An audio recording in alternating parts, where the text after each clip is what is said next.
Muhammad Waleed Anjum, and I hope all of you will be fine.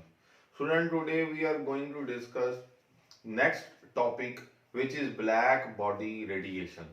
देखिए, black body radiation और black body दोनों concept हम पढ़ेंगे.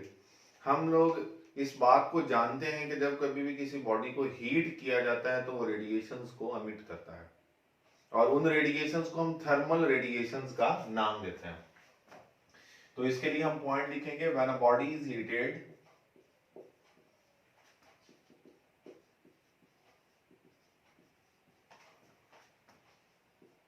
it emit radiation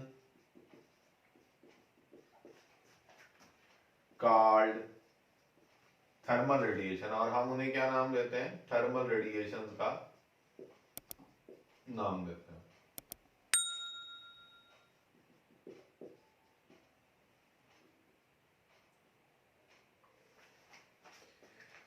अब यहां पर ये बड़ा इंपॉर्टेंट पॉइंट है कि ये जो बॉडी रेडिएशन को न सिर्फ हम कहते हैं रेडिएट करती है या रिफ्लेक्ट करती है, बल्कि अब्सॉर्ब भी करने की सलाहियत रखती है. हम ये कहते हैं कि मिसाल के तौर पर अगर कोई एक बॉडी वो अपने सराउंडिंग के लिहाज से ज्यादा हॉट है तो वो रेडिएशन को एमिट करेगी ज्यादा as compare to the radiation वही बॉडी जो अब्सॉर्ब करेगी. तो लिहाजा इसके लिए हम पॉइंट यहां पे ये लिखेंगे,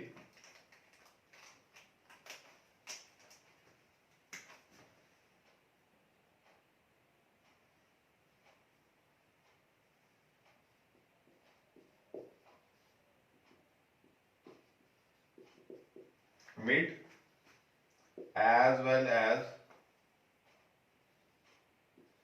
absorb radiation.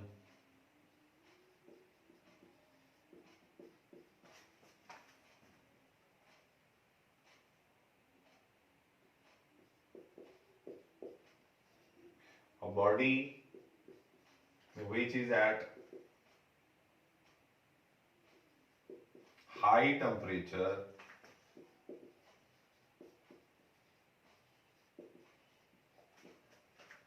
with respect to its surrounding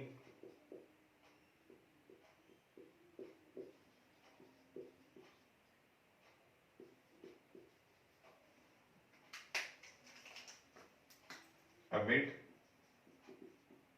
more radiations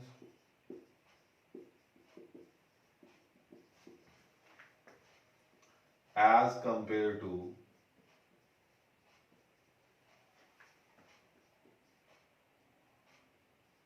radiations absorbed by the same body. तो ये बड़ा इंपॉर्टेंट पॉइंट है कि जो बॉडी रेडिएशन को एमिट करती है वो एब्जॉर्ब भी करती है, लेकिन उनकी रेशो एमिटिंग की रेडिएशन की ज्यादा है या एब्जॉर्प्शन की ज्यादा है. हम इस लिहाज से इसको देखते हैं कि जो एक बॉडी अपने सराउंडिंग के लिहाज से ज्यादा हॉट है तो हम ये कहेंगे कि हॉटर रीजन से कूलर रीजन की तरफ या हाई टेम्परेचर से लो टेम्परेचर की तरफ हीट फ्लो होगी, जिसकी वजह से हम ये कहते हैं कि वही बॉडी ज्यादा रेडिएशन एमिट करेगी और कूल होने की कोशिश करेगी. स्टूडेंट, इसी तरह से हम देखते हैं कि मुख्तलिफ सोर्सेज से हमारे पास जो एनर्जी हमें मिलती है, लाइक अगर हम सन की एग्जांपल लें तो सन जो है वो बेसिकली हम कहते हैं कि उससे जो रेडिएशंस आती हैं उन रेडिएशंस को वो एमिट करता है, वो थर्मल रेडिएशंस है. और अगर हम उन रेडिएशन की बात करें तो वो different region of the electromagnetic spectrum के अंदर लाई करती हैं, जिसमें हम ये कहते हैं कि मेजर पोर्शन उनका जो है वो कहां पर है? विजिबल पोर्शन में, जिसकी वजह से हमें जो लाइट मसूल होती है. प्लस इसके अलावा उसके पास इंफ्रारेड, इस तरह से अल्ट्रावायलेट, इस तरह से मुख्तलिफ रेडिएशन हम कहते हैं कि वो एमिट कर रहा होता है. लेकिन हम एक जनरल एग्जांपल के तौर पर हम उसको कंसीडर कर रहे हैं कि वो हमारे पास एक थर्मल रेडिएशन का सोर्स है. हर कोई बॉडी वो एक रेडिएशन को हम कहते हैं एमिट करते ही होती है. किस टेम्परेचर पर कितनी एमिशन होती है हम उसके लिए कोई पॉइंट बना लेते हैं. हम ये कहते हैं कि at low temperature body emits radiations of longer wavelength.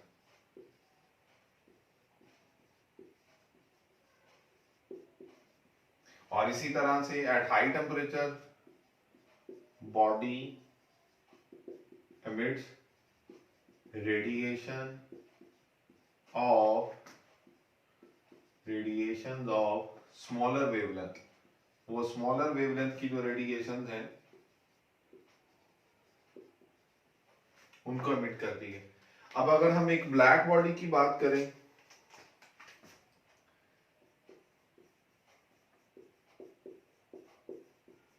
Black body फिर हम कहते हैं ये आइडियल कंडीशन। अगर ब्लैक बॉडी आइडियल देखें तो ये एक ऐसी बॉडी होगी जो तमाम रेडिएशन को जो उस पर इंसिडेंट होती है उनको अब्सॉर्ब कर लेती है, विच absorbs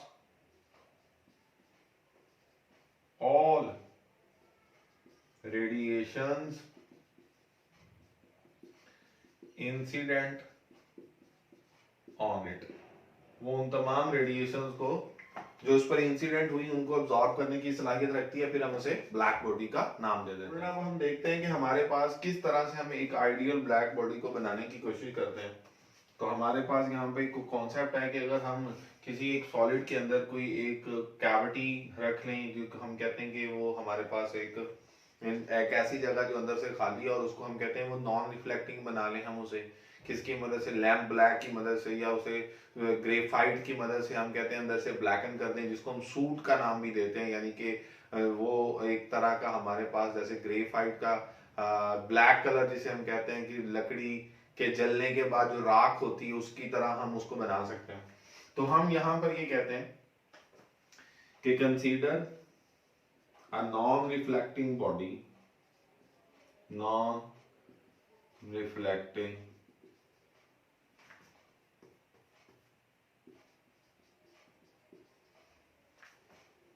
solid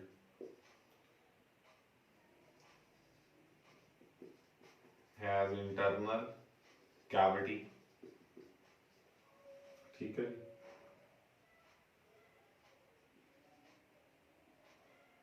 blackened with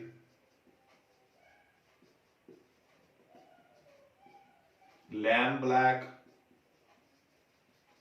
या ग्रेफाइट या वो जो सूट जिसे मैं कह रहा हूं बेसिकली वो राख जिसको कालक जिसको आसान अल्फाज में हम ये कह सकते हैं। तो लिहाजा हमारे पास ये एक ऐसी बॉडी है, इसमें ये देखें यहाँ पर एक होल है, कहता है कि हमारे पास जो कोई भी रेडिएशन एंटर हो सकती है या एस्केप कर सकती है वो इसी होल से कर सकती है। बुक पर ये लाइन लिखी भी हुई है कि रेडिएशन कैन एंटर और escape only through this hole, इसी होल के जरिए से एंटर हो सकती है और इसी के जरिए से बाहर जा सकती है। स्टूडेंट अगर देखें हमारे पास कोई भी एक रेडिएशन में हम बना लेते हैं कि ये रेडिएशन कोई इस तरह से इसके अंदर एंटर होती है और एंटर होने के बाद यहां पे जाके टकराती है और यहां पर टकराने पर कहता है ये पार्टली अब्सॉर्ब कर लेगा ये ऑब्जेक्ट इसे और पार्टली इसे रिफ्लेक्ट कर देगा। जब ये अब्सॉर्ब हो जाएगी और उसके बाद कुछ हिस्सा इसका जो रिफ्लेक्ट होगा वो रिफ्लेक्ट होने के बाद किसी और साइड पर जाकर इसी बॉडी के अंदर टकराएगा और वहां पर भी कुछ अब्जॉर्प्शन होंगी, फिर किसी और सरफेस पर जाके टकराएगा, फिर वहां से भी कुछ अब्जॉर्प्शन होगी, फिर रिफ्लेक्शन होगी। इन शॉर्ट हम ये कहते हैं कि ये बॉडी के अंदर ये जो रेडिएशन एंटर हो गई है ये सारी की सारी इसी के अंदर अब्सॉर्ब हो जाएगी। यानी कि ये एक ऐसी बॉडी है जो उन तमाम रेडिएशन को जो इसके ऊपर इंसिडेंट हो रही है उनको कह रहा है अपने अंदर अब्सॉर्ब कर रही है। तो यहां से हम ये कॉन्सेप्ट ले सकते हैं कि जो एक आइडियल ब्लैक बॉडी होती है वो एक आइडियल अब्सॉर्बर होती है और एक अच्छा हम कहते हैं रेडिएटर होती है।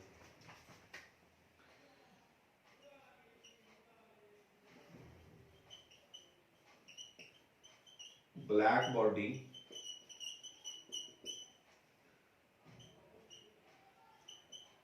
good absorber as well as good radiator।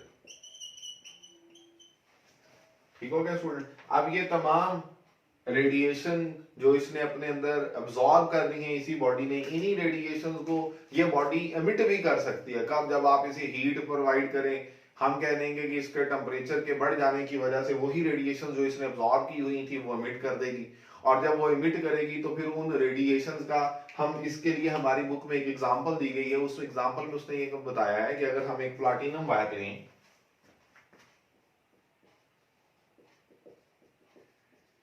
और उसे हीट करना शुरू कर दें,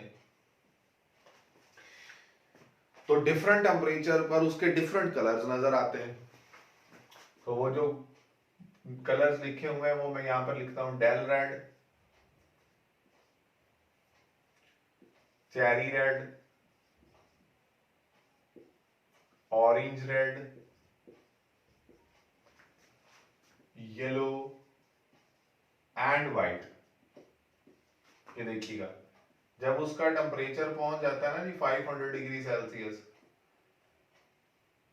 फिर 900 डिग्री सेल्सियस, फिर 1100 डिग्री सेल्सियस, फिर 1300 डिग्री सेल्सियस, और लास्ट बट नॉट लीस्ट 1300 के बाद 1600 डिग्री सेल्सियस। तो स्टूडेंट ये आप देख सकते हैं, ये एग्जांपल बेसिकली हमें ये इंडिकेट कर रही है कि मुख्तलिफ टेम्परेचर्स पर उसका जो कलर था वो बॉडी का वो मुख्तलिफ था, क्योंकि वो जो रेडिएशन एमिट हुई हैं हम ये कह सकते हैं कि वो डिफरेंट कलर की हैं, ठीक है ना जी, उनकी डिफरेंट वेवलेंथ्स हैं। तो क्योंकि हर पर्टिकुलर एक कलर का हम ये कहते हैं कि उसके स्पेक्ट्रल में या उसकी हम ये कह सकते हैं एक पर्टिकुलर वेवलेंथ है, तो लिहाजा यहाँ से इस पॉइंट को हमें कॉन्सेप्ट हमें ये समझ में आ जाना चाहिए कि मुख्तलिफ टेम्परेचर पर जो रेडिएशन एमिट होती हैं उनकी वेवलेंथ मुख्तलिफ होती हैं। तो इसके लिए हम ये जो पॉइंट हमने लिखा था कि लो टेम्परेचर पर जो बॉडी रेडिएशन एमिट कर रही होती है वो लॉन्गर वेवलेंथ की होती है। अब यहां से आपको कॉन्सेप्ट क्लियर हो जाएगा। इन सब में से इन टेम्परेचर को अगर हम देखें 500, 900, 1100 और 13 और 16, अगर इन टेम्परेचर को देखें तो सबसे स्मॉलेस्ट टेम्परेचर ये है, तो ये लो टेम्परेचर हुआ, ये हाईएस्ट हुआ, और स्मॉलेस्ट टेम्परेचर पर जो हमारे पास कलर है वो डल रेड है। और हमें पता है कि रेड कलर की जो वेवलेंथ है वो तमाम विजिबल पोर्शन में आने वाले कलर्स के लिए सबसे ज्यादा है। तो साबित क्या होगा, जहां पर टेम्परेचर सबसे कम होगा वो बॉडी जो रेडिएशन एमिट करेगी वो लॉन्गर वेवलेंथ की होंगी, और जब टेम्परेचर हाईएस्ट होगा तो हम ये देख सकते हैं कि हाईएस्ट टेम्परेचर पर एमिटेड रेडिएशन की जो वेवलेंथ है वो स्मॉलर है। तो यानी कि इससे एक कॉन्सेप्ट हम डेवलप कर सकते हैं कि हमारे पास जो रेडिएशन एमिट होती है उनकी जो वेवलेंथ होती है वो टेम्परेचर के इनवर्सली प्रोपोर्शनल होती है। यहां से हम ये कॉन्सेप्ट बना सकते हैं, इसके बारे में हम फर्दर जब पढ़ेंगे तो हमें और भी आइडिया क्लियर हो जाएगा। तो इसी तरह से स्टूडेंट इस बात को समझने के लिए हमारे पास दो साइंटिस्ट थे जिनका नाम था ल्यूमर एंड प्रिंगजिन। इन दोनों ने वर्किंग की और उसके मुताबिक हमने ये कहा कि इंटेंसिटी डिस्ट्रीब्यूशन डायग्राम क्या है। ल्यूमर and प्रिंगजिन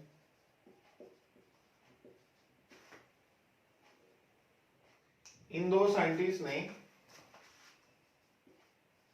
measured the energy emitted या emitted energy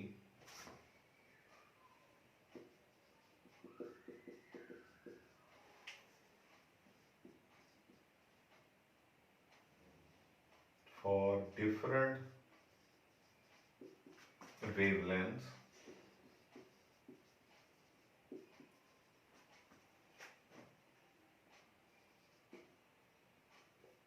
radiated from a black body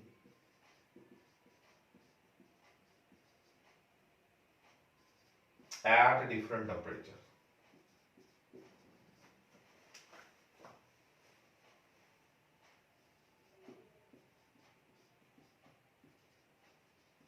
Different temperatures. और स्टूडेंट इसके मुताबिक the amount of the radiation emitted, जो amount of the radiation emit हुई उनकी एनर्जी, उनकी वेवलेंथ और टेम्परेचर के लिए जो रिलेशनशिप बनाया गया उसको हम नाम देते हैं इंटेंसिटी डिस्ट्रीब्यूशन डायग्राम। तो बेसिकली यहाँ पर हम तीन वेरिएबल्स की डिस्कशन कर रहे हैं, एमिटेड एनर्जी की इंटेंसिटी, उनकी वेवलेंथ और उनका करस्पॉन्डिंग टेम्परेचर। तो हम ये कहते हैं कि इस बात को समझने के लिए कहते मिसाल के तौर पर ये हमारे पास अरेंजमेंट है, एक फर्नेस है, इस यहां पर हम किसी ब्लैक बॉडी को जब हीट अप करेंगे तो जो रेडिएशन उसने एब्जॉर्ब की हुई थी उनको अभी एमिट करेगी। हम ये देख सकते हैं कि सपोज ये एमिटेड रेडिएशन हैं, ये जाती हैं ये किसी भी एक सरफेस पर जाके टकराती हैं और वहां से टकरा कर रिफ्लेक्ट हो जाती हैं। स्टूडेंट जब ये यहां से, ये एक रिफ्लेक्टर है जो कि बेसिकली यहाँ हमें कनकेव नजर आ रहा है, इससे टकराएंगी और टकराने के बाद रिफ्लेक्ट हो जाएंगी। और ये देख सकते हैं आप, ये रिफ्लेक्ट होने के बाद कहते हैं इन्हीं रेडिएशंस को हम पास करते हैं एक प्रिज्म में से, जो कि एक रॉक साल्ट प्रिज्म कहलाता है। और उस प्रिज्म का क्या काम होता है? उसका काम ये होता है कि उसने transmit and disperse all the wavelength, जितनी भी वेवलेंथ उसके ऊपर हम कहते हैं इंसिडेंट हो रही होती है, उन्हें ट्रांसमिट भी करना होता है और उनको डिस्पर्स भी करना होता है। तो यही रेडिएशन जब यहाँ से प्रिज्म में से गुजरने के बाद एक और रिफ्लेक्टर के साथ जाके टकराएंगी, और टकराने के बाद यहाँ पर हम इनको डिटेक्ट करेंगे। ये यहाँ पर हम ये कहते हैं कि ये जो हमारे पास नेम है थर्मोपाइल, ये एक रेडिएशन डिटेक्टर है, और कि हर रेडिएशन को जिसको वो डिटेक्ट कर रहा है उसकी वेवलेंथ क्या है, उसकी एनर्जी क्या है, जो एमिटेड एनर्जी है, और किस टेम्परेचर पर कितनी रेडिएशन एमिट हो रही है, इस पूरी अरेंजमेंट के लिहाज से हमने ना जी इस पूरे का रिजल्ट निकालना है। और वो रिजल्ट के लिहाज से कुछ कर्व्स हैं जो बहुत इंपॉर्टेंट है, और उनके रिजल्ट्स को ही हमने एक्सप्लेन करना है बेसिकली। तो आइए हम उन कर्व्स को भी देख लें। स्टूडेंट अब हम इनके रिजल्ट्स को देखेंगे। यहाँ पर देखें लिखा भी हुआ रिजल्ट्स ऑफ एनर्जी डिस्ट्रीब्यूशन। ये हमारे पास एक ग्राफ बनाना है हमने, किसके दरमियान में? एमिटेड रेडिएशंस की वेवलेंथ और उनकी इंटेंसिटी के दरमियान में हमने ये ग्राफ बनाना है, और डिफरेंट टेम्परेचर पर ये डिफरेंट कर्व्स हैं। हम यहां पर सबसे पहले ये रीजन है जिसको हम कहते हैं कि ये वो रीजन है जिसमें जितनी भी हमारे पास रेडिएशन होंगी वो विजिबल रीजन में लाई करती हैं। तो ये यहाँ पर लिखा हुआ है region of visible spectrum. Student हम ये जानते हैं कि फॉर एग्जांपल अगर ये मैं कहता हूं टेम्परेचर जो है वो 1000 केल्विन है, तो 1000 केल्विन टेम्परेचर पर ये कर्व बन रही है। अगर हम इस कर्व को देखें तो इस कर्व में होता क्या है, ये बड़ा इंपॉर्टेंट पॉइंट है, ये समझने वाला है कि जैसे जैसे हम कहते हैं कि हमारे पास एमिटेड रेडिएशंस जो उनकी वेवलेंथ बढ़ रही है, उनके करस्पॉन्डिंगली जो इंटेंसिटी है वो भी बढ़ रही है। और हम यहाँ पर इस चीज को देख सकते हैं कि वेवलेंथ के बढ़ने से, यानी कि इस पॉइंट पर अगर आप वेवलेंथ देखें और उसके करस्पॉन्डिंग इंटेंसिटी, और इस पॉइंट पे क्रॉस वेवलेंथ और इंटेंसिटी, और यहाँ पर वेवलेंथ और इंटेंसिटी, तो ये कह रहा है कि कोई हमारे पास ये कर्व बनती है, और इस कर्व के नीचे जो भी एनर्जी डिस्ट्रीब्यूट होती है वो नॉन यूनिफॉर्म होती है। ये सबसे पहला पॉइंट है, non distribution of the energy. तो उसके लिए वो लिखते भी कुछ इस तरह से, the energy is distributed non-uniformly in the radiation spectrum of a body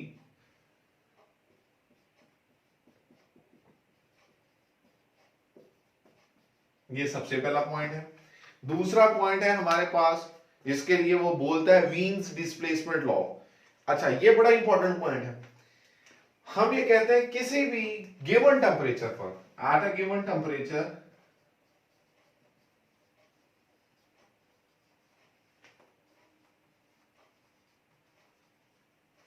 किसी भी गिवन टेम्परेचर पर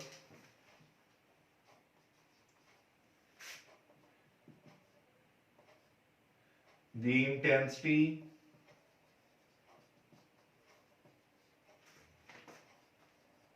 of emitted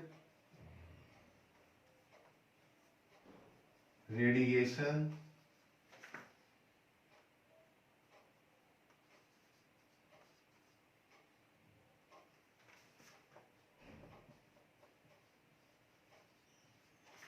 increases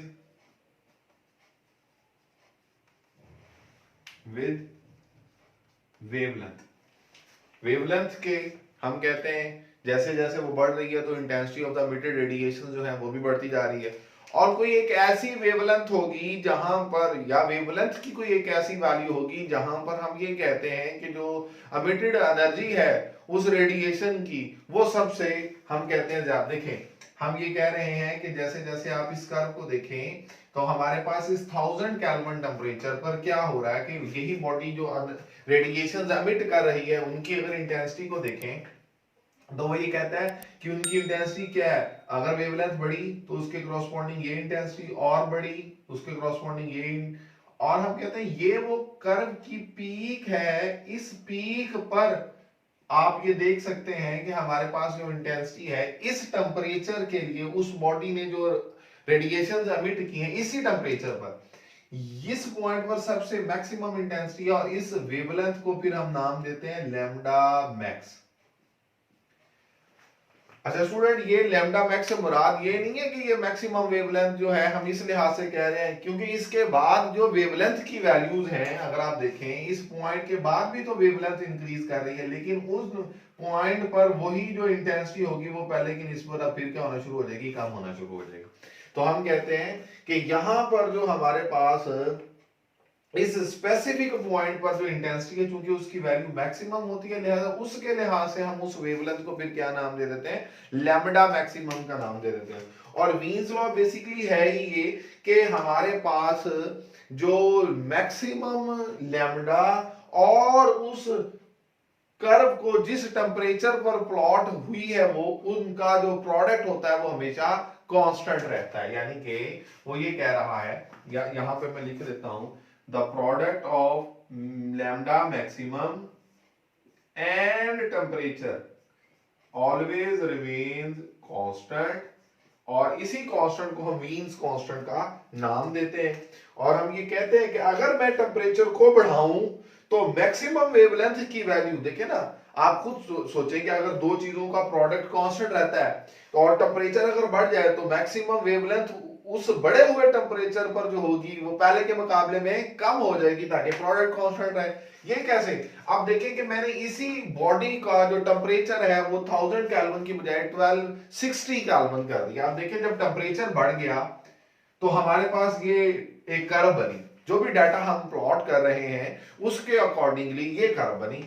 और इस कर्व में स्टूडेंट अगर हम देखें तो ये बड़ा इंपॉर्टेंट पॉइंट है, पिछली कर्व में जो मैक्सिमम वेवलेंथ थी या कर्व की जो पीक थी वो ये वाली थी। अब इस कर्व में अगर आप देखें तो हमारे पास जो मैक्सिमम है वो ये पॉइंट है।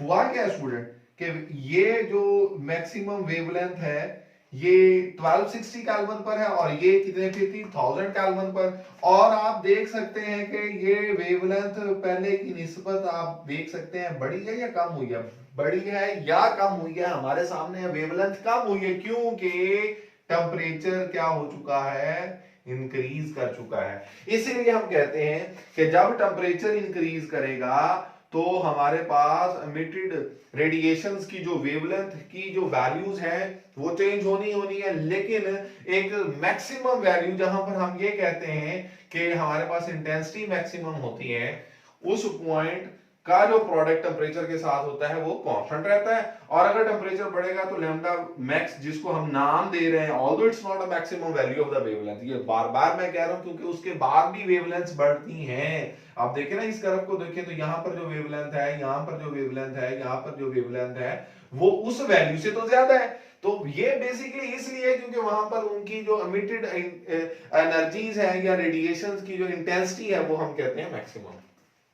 तो लिहाजा इन दोनों के प्रोडक्ट को हम क्या नाम देते हैं, एक कांस्टेंट का नाम देते हैं which is called Wien's constant. और उसकी वैल्यू क्या है, उसकी वैल्यू भी लिखी हुई है बुक पर, 2.9 इंटू 10⁻³ और अगर आप देखें स्टूडेंट तो वेवलेंथ का यूनिट हमने पढ़ा हुआ था मीटर, और टेम्परेचर को हम कहते हैं केल्विन, तो ये मीटर केल्विन हम इसके यहां से लिख सकते हैं कि ये इसकी वैल्यू है। स्टूडेंट नेक्स्ट पॉइंट हमारे पास क्या है, radiation intensity changes with the wavelength. ये पॉइंट हम पहले डिस्कस कर भी चुके हैं। हम ये कहते हैं for all wavelength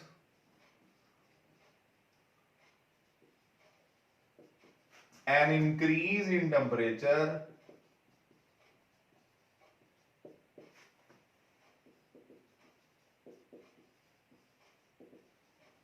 causes an increase in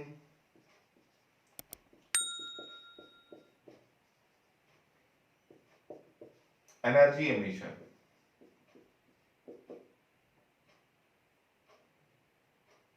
Energy emission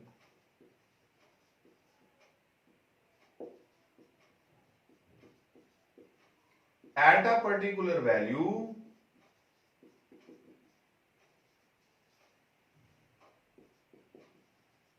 जिसको हमने लैम्डा मैक्स का नाम दिया,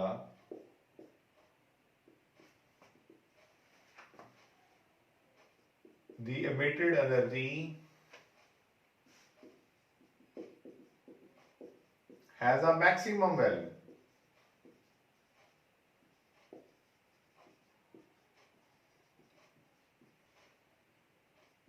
If wavelength increases,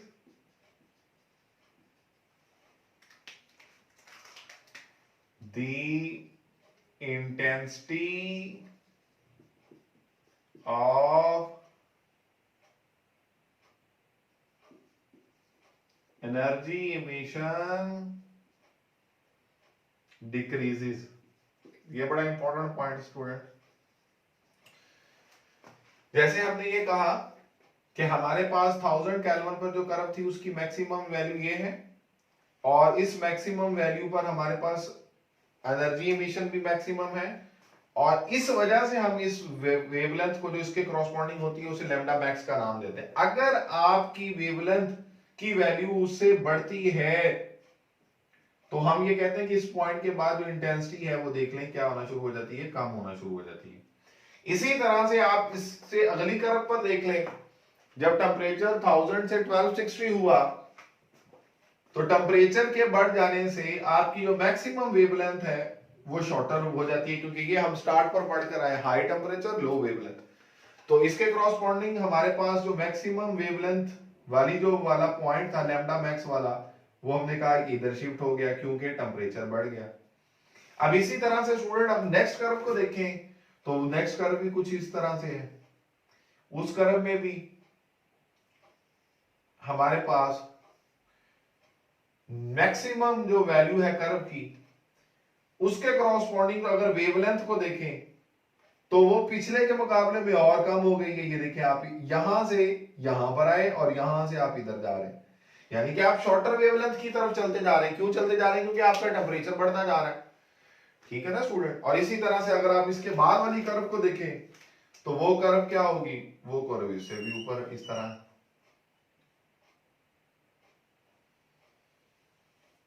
ठीक है स्टूडेंट।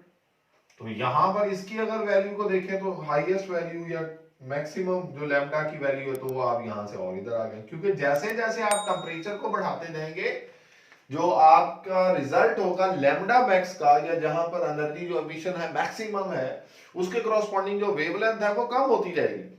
ठीक है ना स्टूडेंट। इसीलिए वो ये कहता है कि हर कर्व के लिए हर टेम्परेचर पर हम ये कहते हैं कि for all wavelength an increase in temperature, अगर आप टेम्परेचर में इंक्रीज करते हैं तो जो एनर्जी एमिशन होती है वो भी इंक्रीज करती है। देख लें कैसे इंक्रीज करती है। मतलब जब टेम्परेचर 1000 केल्विन था तो एनर्जी एमिशन मैक्सिमम ये थी, जब 1260 हुआ तो हमारे पास ये होगी, इसी तरह से मजीद टेम्परेचर बढ़ा तो ये होगी, इसी तरह से और टेम्परेचर बढ़ा तो ये होगी। तो स्टूडेंट हम यहाँ से क्या देख रहे हैं, हम यहाँ से इस बात को देख रहे हैं कि टेम्परेचर के बढ़ने के साथ साथ हमारे पास जो रिजल्ट है वो एनर्जी इमिशन का वो भी बढ़ता जा रहा है। ये 1450 केल्विन पर है, ये 1650 केल्विन पर है। तो रिजल्ट यहाँ से हमारे पास क्या बन रहा है कि टेम्परेचर जैसे जैसे बढ़ रहा है वैसे वैसे मैक्सिमम एनर्जी की जो इमिशन हो रही है वो भी बढ़ रही है। लेकिन एक खास टेम्परेचर, एक खास suppose value of the wavelength के बाद हम ये कहते हैं कि वो क्या होना शुरू हो जाती है, दोबारा से कम होना शुरू हो जाती है। तो स्टूडेंट ये हमारा थर्ड पॉइंट था। इसके बाद हमारा जो नेक्स्ट पॉइंट है हम वो भी देख लेते हैं जी। The area under the curve, the area under the curve represents the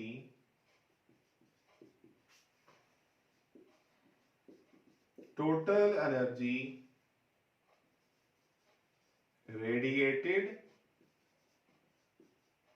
per second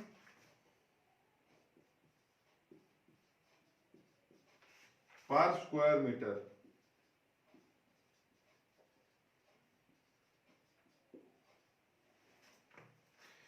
किसी भी कर्व का अगर हम नीचे जो भी एरिया है उस एरिया को अगर कैलकुलेट कर लें तो वो एरिया हमें क्या बताता है, वो हमें बताता है टोटल एनर्जी जो रेडिएट हुई है पर सेकंड पर स्क्वायर मीटर। ठीक है जी। for all wavelengths, for all wavelengths या overall wavelengths at a given temperature, किसी भी एक दिए गए टेम्परेचर पर जितनी भी रेडिएशन जो अमिट हुई उन तमाम की वेवलेंथ के लिहाज से जो हमारा कर्व बना उसका जो एरिया है वो रिप्रेजेंट किसको कर रहा है, जो एनर्जी रेडिएट हुई है। अब अगर हम ये यहां पर इसको लिखें एनर्जी रेडिएटेड, ये देखिएगा समझने वाली बात है,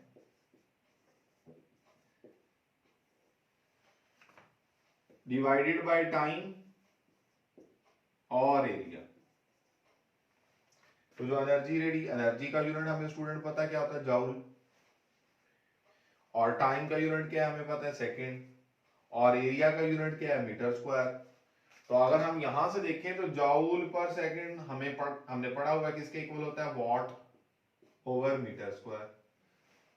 तो हमारे पास ये जो हमारे रिजल्ट आएगा ये बेसिकली किसका आएगा, ये हमारे पास जो एनर्जी रेडिएट हो रही है per second per square metre of the area, तो हमारा ये रिजल्ट है। अब हम कहते हैं इसी के लिहाज से स्टीफन बोल्ट्जमैन लॉ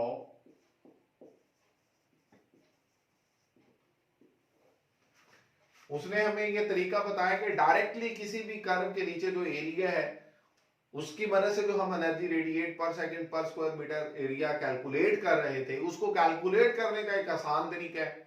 वो क्या है, वो ये कहता है कि जो एनर्जी रेडिएट होती है वो डायरेक्टली प्रोपोर्शनल है fourth power of the absolute temperature.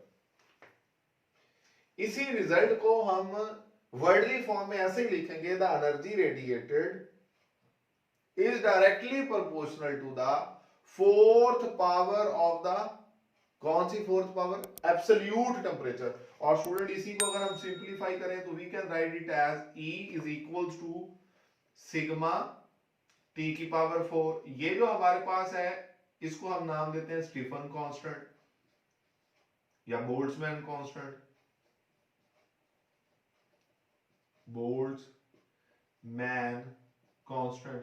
इसकी यहाँ पे वैल्यू लिखें तो इसी सिग्मा की जो वैल्यू आ जाएगी हमारे पास वो आ जाएगी E ओवर T की पावर 4।